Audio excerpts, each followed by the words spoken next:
1 Thessalonians chapter 2 For the glory of God. Verse 3 Our exhortation does not come from deceit or impurity, nor is it made with trickery.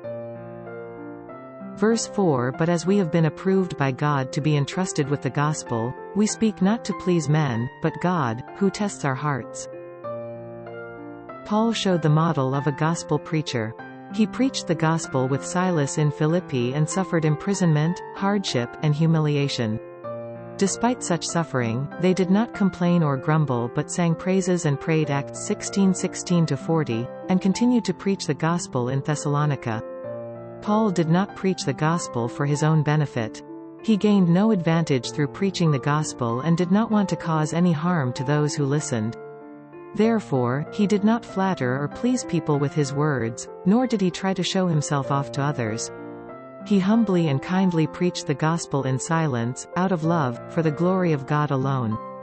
Paul and his companions worked day and night while preaching the gospel. Verse 9.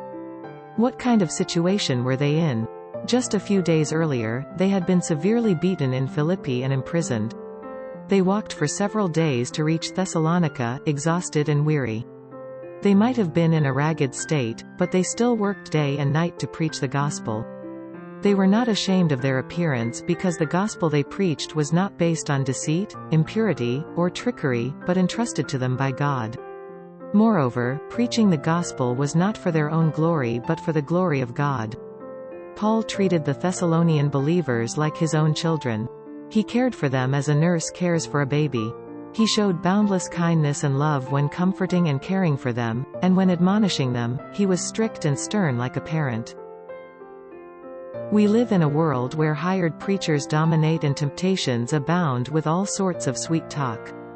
The trust and authority of preachers have fallen to the ground and disappeared.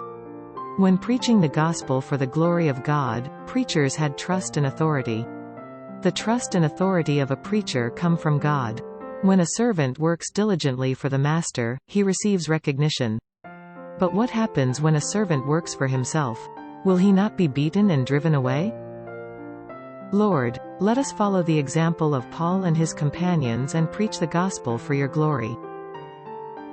Holy Spirit, lead us in truth.